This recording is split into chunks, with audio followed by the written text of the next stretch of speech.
the world was rapidly coming to an end. Humans of the same species have become each other's worst enemies. The fiercest struggle always takes place within the same species. The states were erased, forming into two powerful military political blocs, the Eastern Union and the Federation of the West. Despite the devastation, economic blockades, and endless wars, the governments convinced the population of their entities of prosperity and prosperity. People believed because it was easier that way. They did not see the destroyed cities, did not know about the secret prisons, did not hear the screams of the tortured. All they were shown was economic growth, great achievements, heroism of soldiers, and a prosperous order. The lie was absolute, and the control was total. Everyone belonged to the state, and freedom did not exist. Even the thoughts did not belong to people. They were verified, memorized, accepted as the only true ones. Any attempt to doubt meant treason. Any attempt to disobey meant death. The age of information has become the age of blindness.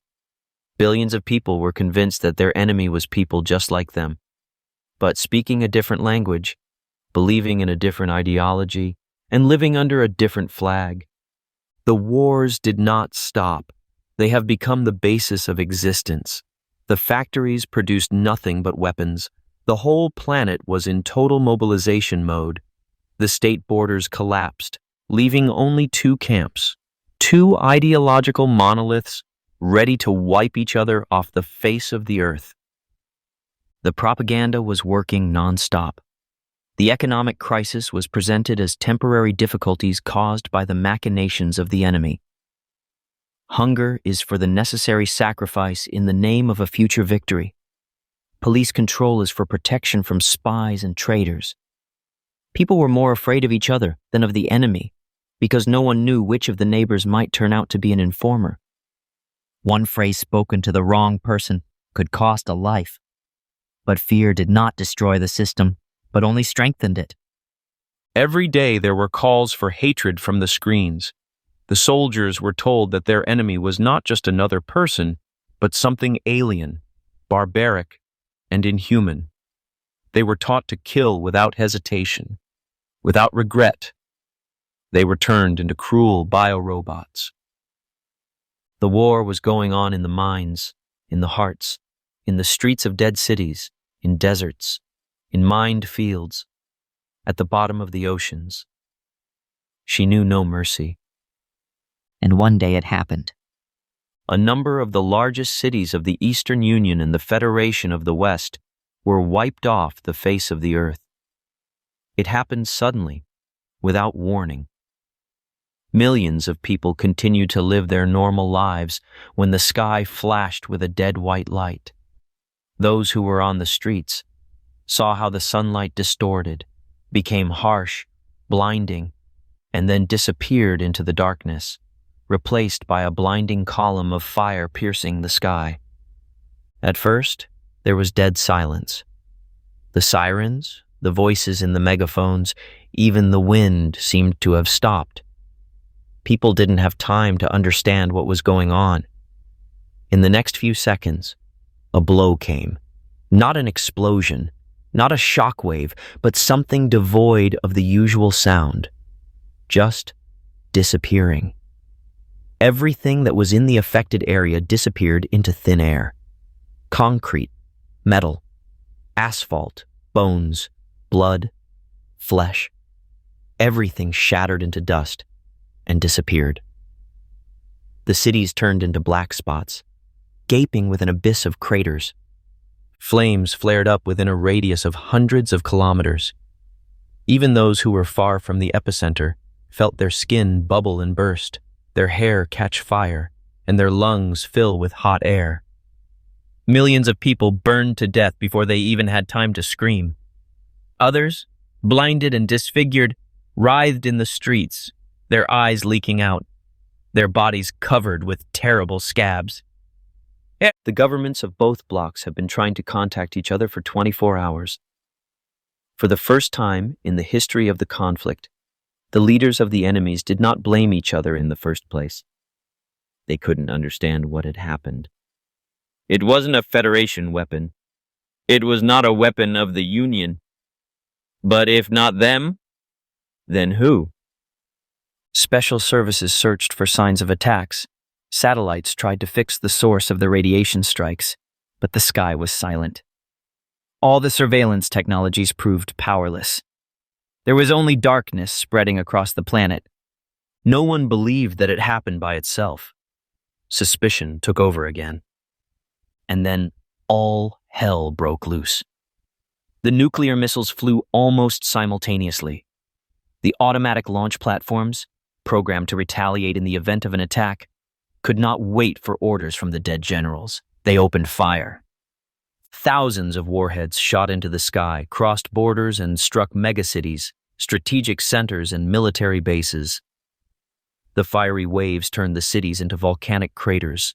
2 billion people died in the first 24 hours. There was not a single country that would not have lost everything. All the capitals were destroyed. All command centers. All governments. The flames raged for 3 days, but it was only the beginning. Radioactive clouds enveloped the planet. The sun disappeared. The 4-year darkness began. The temperature dropped to 50 degrees. The oceans began to freeze. Those who had survived the fire were now freezing to death. The energy infrastructure collapsed. The electricity was gone. The water is frozen in giant pipelines. All food supplies turned out to be useless. There was no transport, there was no fuel, there were no factories. In the first week, there was still an illusion of order. The remaining military tried to set curfews and organize bunkers. But supplies were limited, and when they ran out, when the last canned food was eaten, the famine began. There were no more states. The laws have disappeared. People were no longer citizens. Now they were just predators fighting for their lives. The survivors gathered in groups, gangs, and packs. The first to die were those who could not fight: children, the elderly, the sick. Their bodies were eaten because food had become more valuable than gold. Cannibalism was no longer something forbidden. He became a necessity. Someone else was trying to maintain some morale. But such people did not survive. 6 months later, all the cities turned into mass graves. The streets were littered with corpses. Frozen figures of people who tried to find shelter, but did not have time, lay under the snow. Winds blew among the collapsed skyscrapers, scattering bones along the empty avenues. Hunger drove people into madness. They killed each other for a ration of bread. They attacked the camps of the survivors, tearing each other apart with their teeth. Groups of cannibals, smeared in blood, walked through the dead cities looking for new victims. There was no civilization anymore. Just dark silhouettes in ruins, hiding in the shadows, waiting for the moment when they can grab each other by the throat. But this was not the only thing that threatened the remnants of humanity. Rifts tore apart continents. The earthquakes destroyed the settlements left after the strikes. Volcanoes were awakening, spewing lava and ash into the sky. The atmosphere was poisoned. The air became heavy and oily. It penetrated the lungs and caused a bloody cough. Mutants roamed the earth, children of radiation, creatures with extra arms, legs, without faces, without eyes. They screamed, thrashing, dying in agony. And then something appeared in the sky. Lights broke through the poisonous clouds, through the eternal darkness. They hung above the ground, motionless, cold. They waited. The restored governments and the miraculously preserved administrative forces of the Federation and the Union were aware that the war had been started by a third force. Humanity itself did not possess such technology, such weapons. The pillars of fire that incinerated the cities are the beginning of chaos. But the realization of the truth came too late. The world was destroyed. Continents split apart. Lands turned into barren wastelands. Oceans boiled and evaporated before freezing into ice crusts. In the black sky, where there was no sun anymore, storms laced with acid rain circled endlessly. The earth was dying. And yet people tried to hold on. They tore each other apart. They ate human flesh. They betrayed. They killed. But deep down, they still clung to the remnants of civilization. Former elites, military survivors, politicians, those who survived in bunkers, those who still had power, tried to put the pieces back together. They gave orders, gathered groups of survivors, and searched for food, water, and fuel. Starvation and radiation have wiped out millions. The Federation and the Union have become ghosts of the past, shadows of destroyed empires. Intelligent forces were trying to figure out what had really happened. And then the incredible thing happened, in absolute silence. They appeared in the sky, over the shattered megacities, over the surviving settlements, over the frozen wastelands. At first, there weren't many of them, a few huge silhouettes resembling mountains hanging in the sky. They didn't shine. They didn't sparkle with light. They didn't reflect light at all. They were inky holes in reality, huge, motionless. And then there were more of them, hundreds, thousands. They swam in, filling the horizon, hiding the sky, and every minute more and more people looked up at them, frozen in a daze. Their appearance was silent. No rumble of engines, no rumble of thunder. They didn't shake or vibrate. They did not exist in the usual sense. But they were. And they waited. It took several hours before the survivors realized that this was not a new attack. The aliens did not destroy cities, did not incinerate people. They were just here. And then they started talking. Not through the radio, not via satellites. They were gone. Not through screens. All networks are long dead. Everyone heard their voice right in their head. The voice had no gender. It had no intonation. He was just broadcasting. The aliens offered contact. They spoke all languages at once. They told everyone and no one. Their words enveloped the consciousness, penetrating into the very depths of the brain. You're dying, you've lost, but we can save you. We offer you a life. People looked up at the sky. They couldn't believe their eyes. They couldn't believe their ears. For the first time in many years, hope appeared in their hearts. Medicine, new technologies, and most importantly, the salvation of future generations. They offered something that people could no longer create themselves. After the war, after nuclear fire, after 4 years of darkness and winter, humanity was on the verge of extinction. The cities turned into lifeless ruins. The land was poisoned. The water killed faster than a knife. People didn't just die, they decomposed alive. Radiation sickness affected millions. Organs began to fail. Bones became brittle. Teeth fell out, and hair fell off skulls. No one was healthy.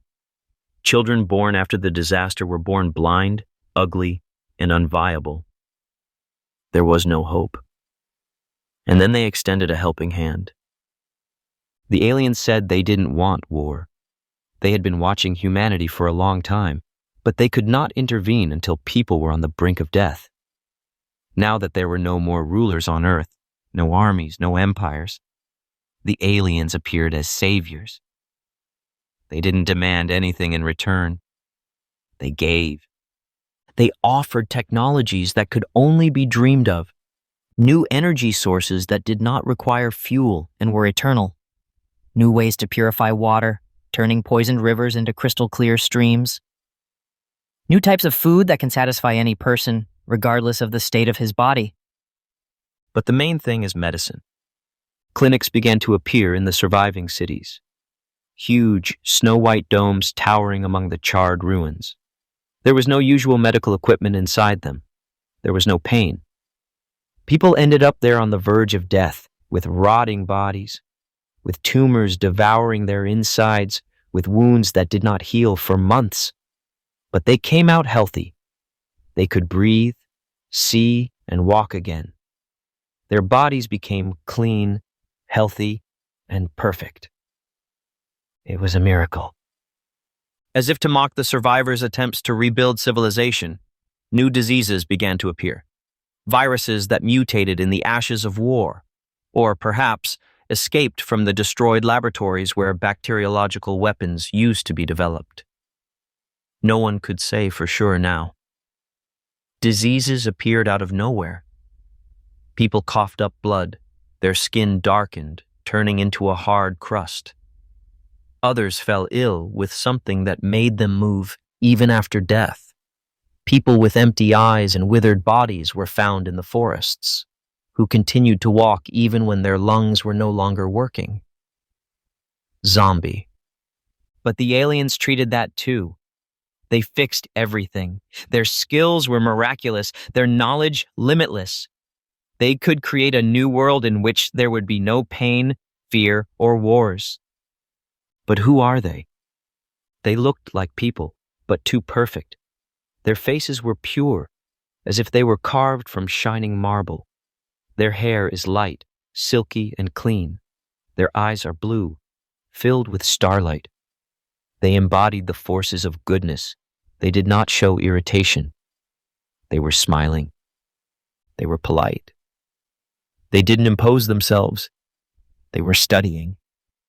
They mastered human languages in a matter of days, understood culture, customs, and history. They didn't ask questions, but they always knew exactly what to say. They came to the homes of the survivors to talk to them. They sat around campfires with the remnants of humanity, listening to stories of war, hunger, and pain. They looked into the eyes. They empathized. They gave comfort. People fell in love with them. Someone saw them as gods. Some of them are angels. Humanity breathed a sigh of relief. People believed that everything was over. They believed that the aliens were salvation. People were wrong. The city of Washington, the former capital of the once great Federation of the West, it is now the center of the revival of civilization under their control.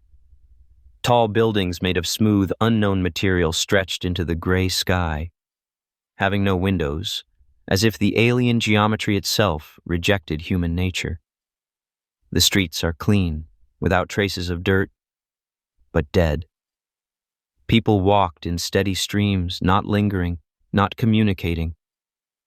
Only the metallic voice of the informants sounded from the screens installed in every square, in every alley, around every corner. Service is an honor. Survival is a privilege. Thank you for the gift of life. Factory for the production of modules for housing construction. The workers came out in neat rows, dressed in identical gray overalls. Their faces were tired. Their eyes were empty. They did not look at each other, did not talk, just moved, obeying the daily routine. A man in a tracksuit was standing on the concrete platform near the entrance. His hair was disheveled, his face was haggard, and his eyes were burning with a frenzied fire. He was pacing back and forth, waving his arms, and people had already stopped in front of him. They didn't want to listen, they didn't want to hear, but the words burst into their minds, making them stop. Listen to me, people of Earth. Two militants, dressed in black armor, stood next to him, tightly clutching machine guns in their hands. They were guarding him. Aliens are not our friends. The man's voice cracked, but he continued. I've been to their clinics. I miraculously survived. Several people stopped. They weren't looking at him, but they were listening. Think. Have you seen at least one who returned from there after they established their rules? Even one? Miracle healing was the bait in the beginning, and we believed them. Silence. No! He waved his arms, pointing at the surrounding city, at the screens, at the tall towers shining with unnatural light. They've been dead for a long time. They promise us salvation, but they need our bodies. They're experimenting on us. Someone in the crowd clenched his fists. Someone froze. Their gazes jerked up where the summoning man was pointing, in the direction of the ships hovering over the city. They promise paradise. They show us beautiful gardens built for people, but who saw them? Who? The crowd was advancing. Those who were rushing home a minute ago were now stopping. There was doubt in his eyes. The only thing that awaits us is a slow, painful death, hard labor, The meager food distributed by them. They're treating us like cattle. They make us addicted. They want us to thank them for their lives, but that's not life. It's a prison. The militants tensed up. One of them raised his hand to his helmet, apparently receiving an order over the intercom. The crowd did not disperse. Someone reached out to the man with trembling hands, as if he wanted to ask something, but could not bring himself to speak. Someone started, hearing the soft sound of approaching footsteps. And then a voice came from the sky, cold, neutral, all-pervading. Disperse.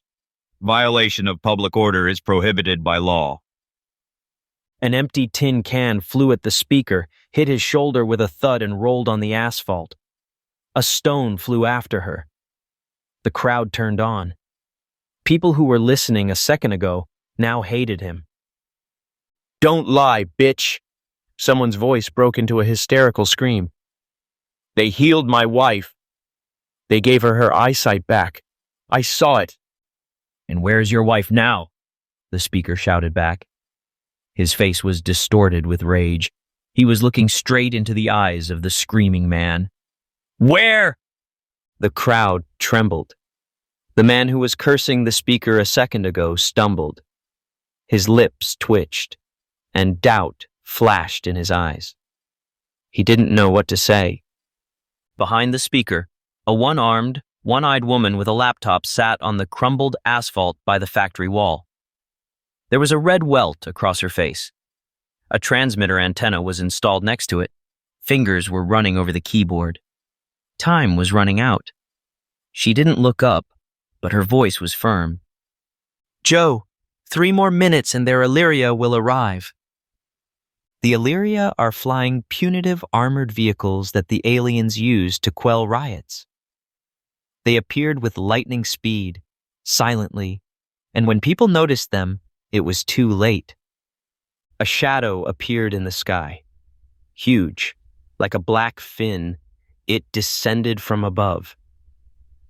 The crowd of people began to run away screaming.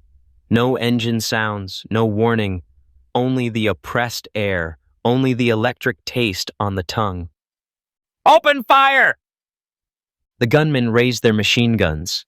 Bursts exploded into the air, bullets sparking, knocking useless flashes from Illyria's armor.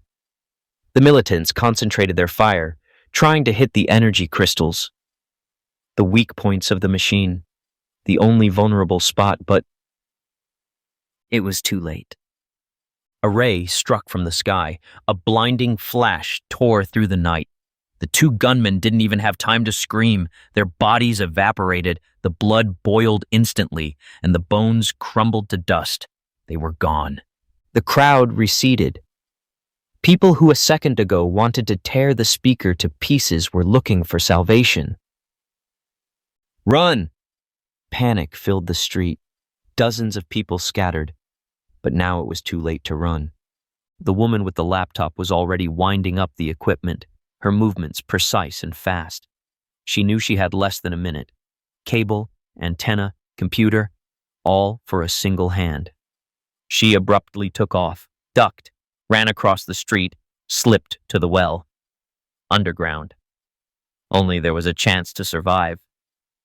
But Joe didn't run. He was hit by a stun ray.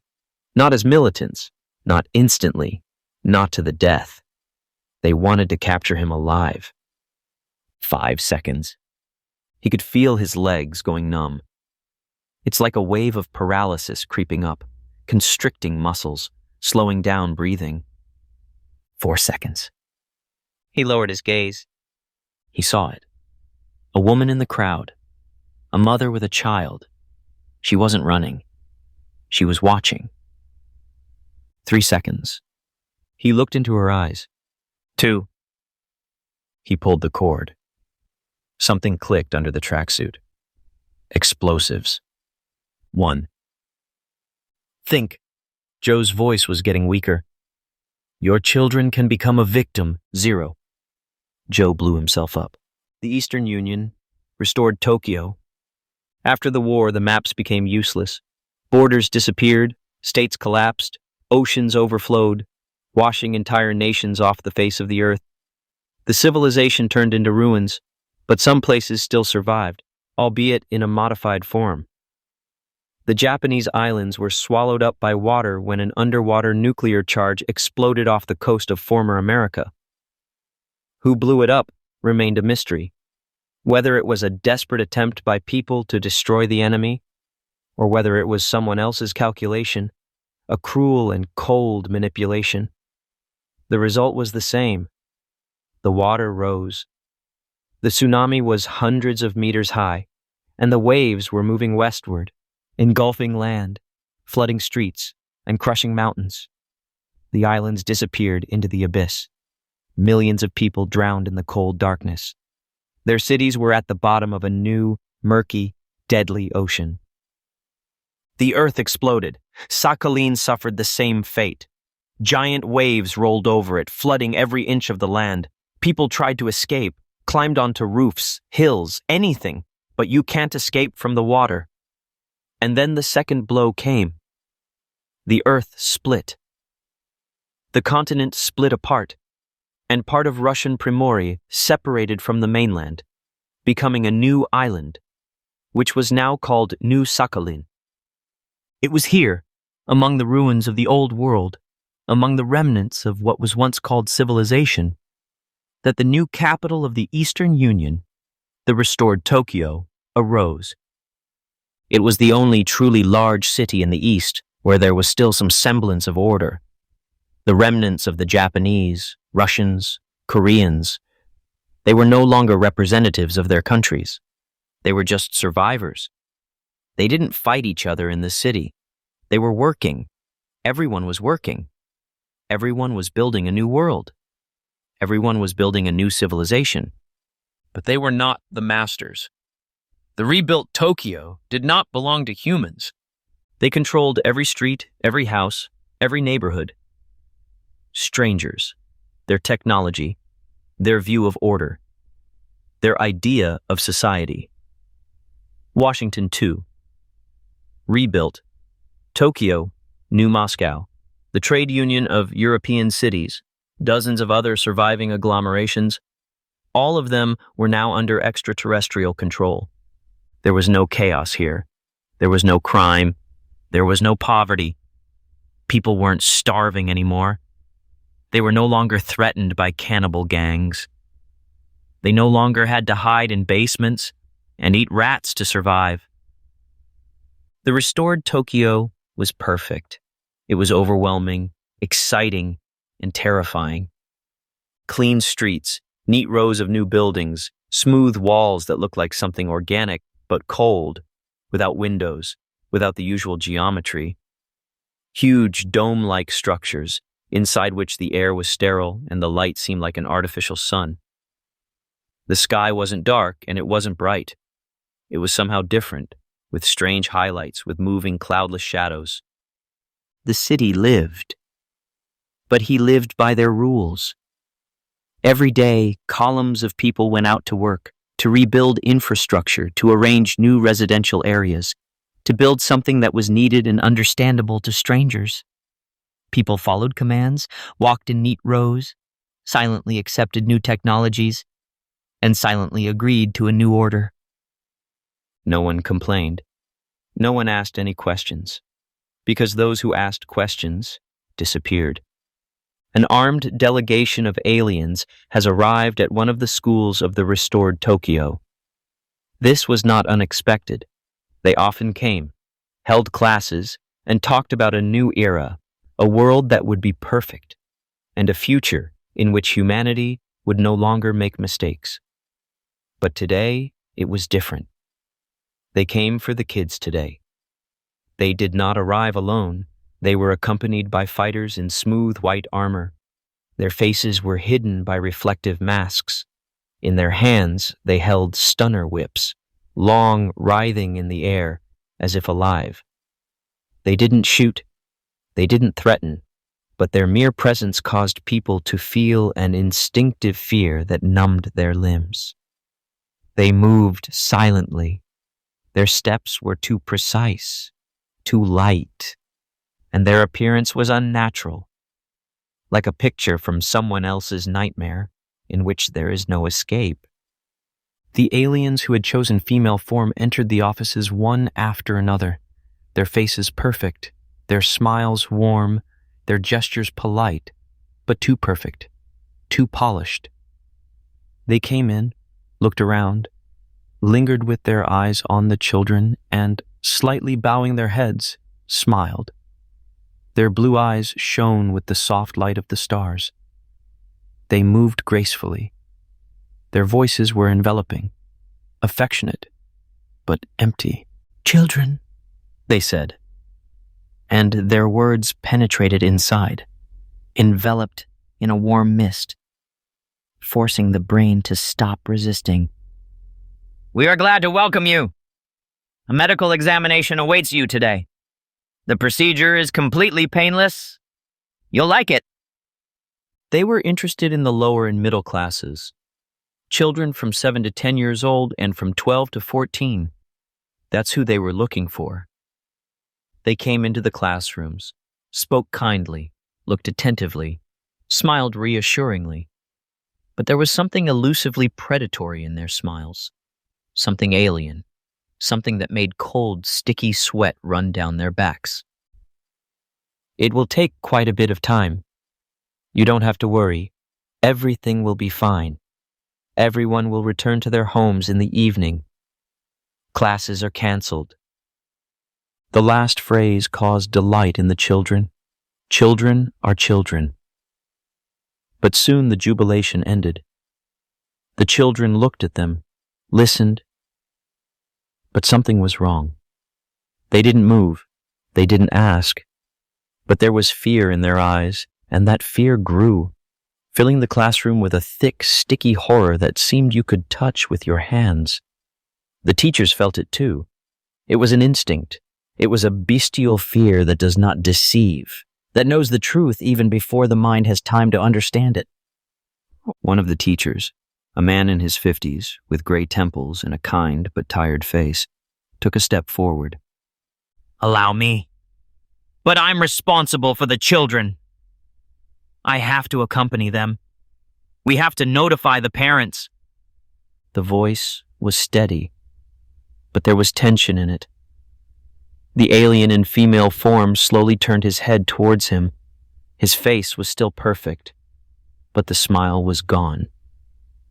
A second later, the classroom became cold, as if all the heat had been sucked out of the air. "Teacher!"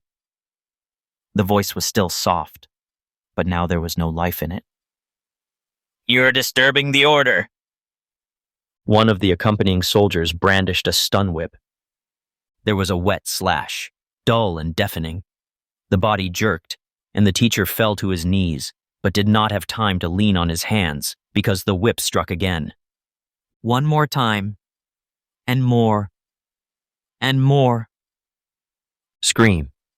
It was muffled and broken, but then it broke off because the ligaments had ruptured, because the lungs had run out of air, because the body could no longer move. The children screamed, but the fighters did not allow them to look. They were turned.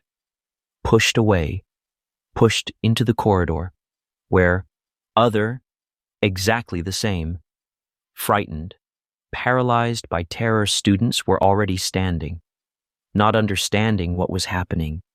The teachers were beaten. They beat him slowly. They beat me methodically.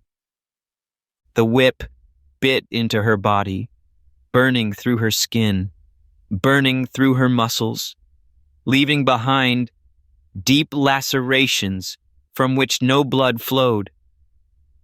The pain burned her out. After a few minutes, he quieted down. "Take it away." The voice was indifferent, and the fighters lifted his body as if it weighed nothing and carried it away, leaving bloody streaks on the floor. The children were trembling. Some were crying. Some could not breathe. Some were looking at the floor, at the wall, into the void. "Children." The stranger spoke again. Her smile returned. She was still warm, still perfect. "He was a bad man. He was bothering you. We will protect you. You're coming with us." They forcibly took the children out into the corridors. They drove them into the transporters. They didn't let them escape. "No! No! No!" Someone was shouting, but they weren't being listened to. They pushed them hard, sometimes with whips at minimum power, pushed them roughly like cattle. The doors of the transporters closed, the engines started, and the children disappeared. An hour later, the children were placed in the cells of the underground laboratory. None of them knew where they were, and none of them understood what would be done to them. Paralyzed children were placed in strange, transparent capsules resembling cocoons. They were connected to the machines. Cold metal plates touched the skin. Thin needles stabbed into the back of his head, into his temples, into his spine, into the veins on his wrists. The children were in pain, but they could not move or scream, and then they were put to sleep. But it wasn't an ordinary dream. It was a nightmare. Transparent liquid filled the capsules, covering the bodies, closing the mouths, filling the nasopharynx, penetrating inside. The children choked, but did not die. They tried to scream, but they couldn't. They were trembling, but their bodies no longer obeyed them. The aliens needed their emotions, their fear, their pain, their horror, bursts of mental energy that tore through consciousness, turning the mind into a hellish whirlpool of images, screams, and panic. This is how the aliens fed their nervous system. That's how they lived. And that was their greatest secret. What people didn't know. Something that people couldn't understand because they couldn't even imagine it. The aliens' minds didn't work like a human's. Their bodies didn't exist like human bodies. They didn't eat. They didn't drink. They didn't sleep. They weren't alive in the usual sense. But they needed energy. The energy of pain. The energy of fear. The energy of a dying consciousness. They enjoyed it. Their minds were nourished by it. Their nervous system depended on it. And the children died. Not immediately. They were exhausted. Their minds were burning out. Their bodies were fading. They were slowly decomposing, turning into empty shells where there was nothing left but pain. They died in glass coffins, in a transparent solution. Their eyes rolled back. Their lips moved soundlessly, but no one came for them. They were not buried. They were not burned. The exhausted bodies were recycled. Their bodies were dragged out of the modules, cold, pale, squeezed to the last scream, and sent to food tanks. Huge black machines, like the bottomless throats of devilish creatures, sucked them in, ground them, tore them apart, turning them into a viscous nutrient substance. And this substance was used to feed those who survived.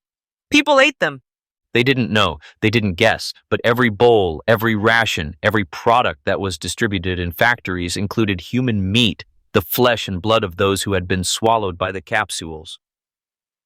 The same substance was fed into the feeding systems of those who were still in the modules, keeping them in a state between life and death, not allowing them to die too quickly, prolonging their agony, making them suffer as long as possible.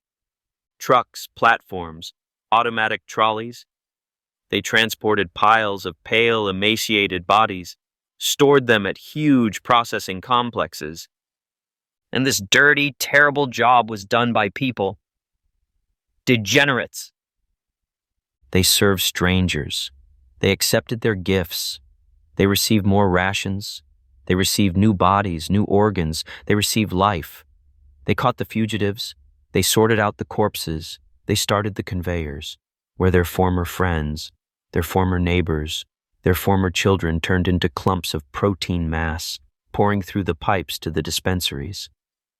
And no one cared, because the fear was stronger than the truth. Krakow, Association of the Trading Cities of Eastern Europe, once an ancient city, full of life, rich in history, the great cultural center of Europe. Now there are only ruins left of it. The narrow streets where tourists once walked were now littered with ash, glass fragments, chunks of concrete, and the rusted remains of military equipment. Palaces, manors, temples, nothing has survived. Everything was torn apart by artillery, burned by plasma strikes, littered with debris from blown-up buildings. The city did not die immediately. First, bombs and rockets, and when he had no strength left to resist, he was finished off by street fighting. Was it a war between the Federation and the Union? Or were they strangers, cleaning up the remnants of a ruined world? No one remembered anymore. But the city wasn't completely dead. In its depths were secret halls, underground warehouses from the time of the wars, ancient catacombs where fugitives once hid for centuries. A new Krakow now lived, the headquarters of the resistance. There were still people here. They did not obey. They did not accept the new order. They refused to disappear. Vasily and Beate looked attentively at the people gathered in the meeting room. The light barely flickered from the unstable power supply of the generator. The air was heavy, soaked with sweat, burning from candles, the wet smell of concrete and the rotting mold of the catacombs. No one spoke. No one was moving. People understood that this meeting was not just a meeting, not just a discussion. Now they will be shown the truth that will change everything. Someone already regretted coming, but it was too late. Beate took a step forward, put an old video recorder on the stand, inserted the tape, and pressed the button. The film rustled, and the TV screen flashed with a dim image. "You will be shown a movie." Her voice was calm, but there was a heaviness in it. "You will see the truth. You are an entry-level resistance force. We can't open the whole network to you, but now you'll find out the main thing." She saw doubt in people's eyes, and someone was expressing dissatisfaction. She cleared her throat. "Many of you are here against your will. We mobilized in the northern settlements of the destroyed Warsaw. But after watching the movie, you will understand a lot." Vasily stood next to him, his fingers clutching the automatic rifle, his gaze steadily following the door. He didn't trust anyone, not to these people, not even to Beate. He knew that the truth kills, and if even one of these people steps out of the door with doubts, then resistance is doomed. An announcer appeared on the screen, an emaciated man with gray temples and deep, sunken eyes. "This movie was made for you, just so you know, so that you understand, so that you don't doubt." The image twitched and the frames began to roll. First, the war. Humanity's last war. Nuclear explosions destroyed cities, millions of dead bodies littered with concrete slabs, giant craters instead of megacities, burned-out streets with shadows of survivors wandering, exhausted, dying of hunger and radiation. Then there's them, strangers. They appeared when humanity crushed itself. They extended a helping hand. They said they would save you. They built cities, provided food, and protected the survivors. But then the frames changed.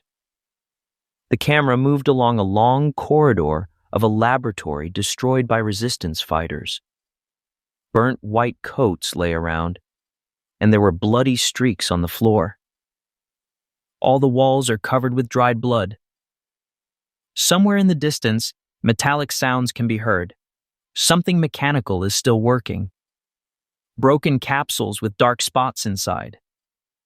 Experiments. The next frame. Pits. Giant pits. Thousands of skulls. Piles of bones scattered in the chaos. They lie in layers, intertwined with each other. In some skulls, the holes are clearly visible, smooth, as if drilled. Others have their tops cut off, as if someone was opening them and examining the contents. The wind swept over the huge burial grounds, moving the bones, and they crunched like dried leaves. The sobbing militant clearly got into the frame. He pulled the gun out of the holster and put it to his temple, unable to withstand what he saw. But two of his comrades were able to hold him down, pin him to the ground, and take the gun away. The whole scene was belatedly covered by a black censorship box. The next frame. Factory. Huge machines, pipes, steel tanks with something splashing in them. The camera is approaching the conveyor. Dead human bodies are moving along it. Cold, lifeless, emaciated, covered with tears, with caved-in bellies and broken ribs. They roll down into a giant mechanism. The crunching of bones is heard.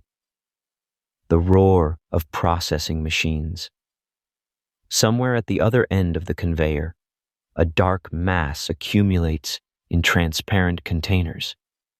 Food mix. An automatic factory. People were eating people. They didn't know anything. The next frame. Torture.